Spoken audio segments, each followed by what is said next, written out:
morning! Magbati tayo ng itlog. Nilagyan ko lang yan ng salt and pepper para sa ating tortang eggplant.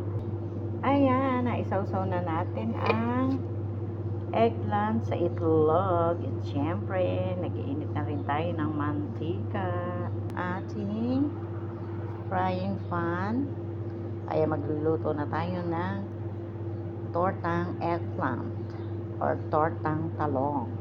Ayan, nailagay na natin. Di ba pala mainit ang mantika? Nagmamadali ang Inday. Kasi syempre, marami pang trabaho ang Inday. Ayan, o di ba mayroon ng chiki.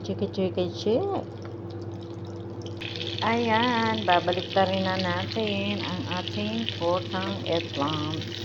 At sunog na. Ayan guys, nalusak ang ating tortang eggplant. Ayan ang kinalabasan. Hindi na siya tortang eggplant.